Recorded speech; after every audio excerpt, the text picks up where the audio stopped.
Ano pa? Good morning guys. So ayan, time check 5:30 in the morning. At ayan, magja-jogging na tayo. So ayan, gagawin natin itong routine kagaya ng sinabi ko. So ayan, gumigising talaga akong maaga kahit na walang pasok yung mga alaga ko ay yung aking mga junakis at yung mga nagtatrabaho. Gigising pa rin tayo ng maaga para tayo ay mag-jogging guys. So tara na!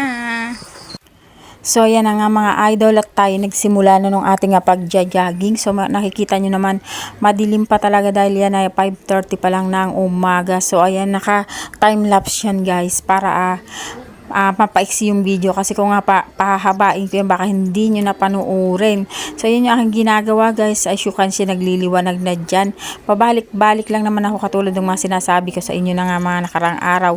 So ito yung ating day 3 ba? Day 4 ng aking pag-ehersisyo. So day 4 yata ito. So yan nga guys, at nag-stretching ako dyan. Pinaghahalo-halo ko yung aking pag-exercise dyan. At yung aking alaga ayan, at nakasunod na naman sa akin, lagi nakabuntot sa akin kahit saan ako magpunta. Kaya ayan guys, pabalik-balik lang tayo dyan. So pangatawanan na natin itong ating naisipang gawin. Ayan, para na rin ito sa ating sarili, lalo na't nagkakaedad na tayo. So hindi na tayo bumabata, kailangan talaga nating mag-ehersisyo mga idol. Kahit na mahirap, ituloy-tuloy lang. Kasi kung nga wala tayong goal sa buhay ay wala tayong mararating mga ka-idol. Sa loob ng more than 30 years akong na-stuck sa bahay. So wala talaga, hindi ko ito nagagawa dahil nakapokus lang ako sa pagpapalaki ng mga anak ko, and thank you Lord, napalaki ko naman silang lahat ng maayos at may respeto sa ibang tao. Yun talaga guys ang goal ko.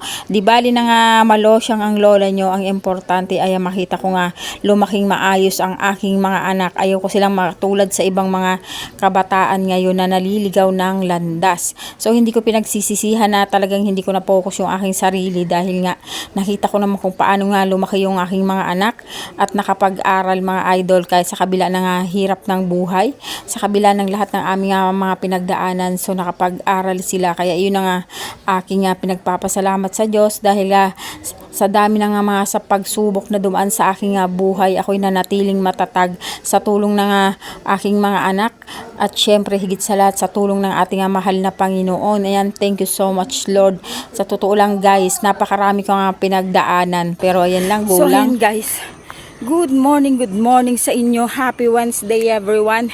At ito yung ating day 4. Day 4 ba? Tama ba? Hindi ko matandaan, day 4 or day 5, ganyan. Basta yan. Nakatapos ulit tayo guys ng 32 minutes ng walking and running. At may kasama ng stretching guys. At ayan, pawis na pawis ang person.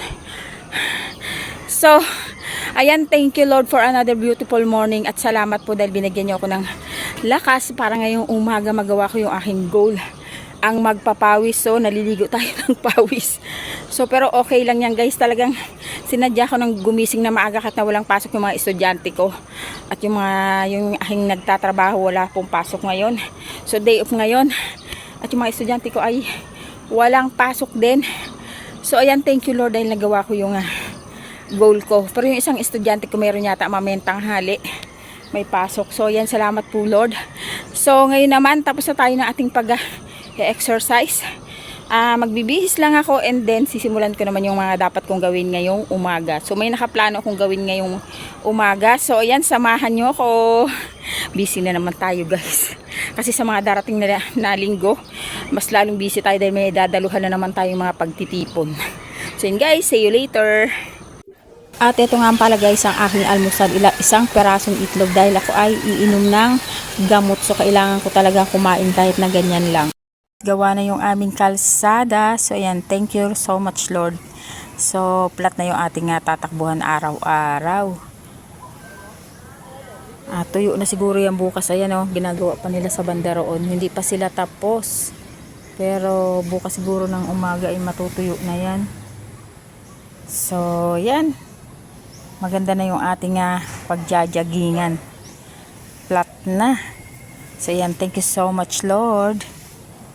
At syempre kay Cap Ryan Santos. At yun na nga mga ka-idol, pagkatapos kong gawin yung aking mga dapat gawin sa loob ng bahay, heto't lumabas ako para bumili ng aming maluluto or mauulam. So naglakad lang ako dyan guys, so dagdag ehersisyo na rin yan. So kailangan ko talaga nga mag-exercise at yung aking sarili ay talagang kailangan kong i-push para magawa ko yung mga dapat kong gawin para na rin sa aking kalusugan. Mahirap na talaga guys kapag tayo ay nagkakaedad na. So ayan, bumili muna ako ng karne dyan bago ako dumiretso dito sa bilihan ng gulay. So thank you Lord for this day. Thank you so much guys for watching. Maraming salamat sa Panginoon sa lahat ng mga blessing.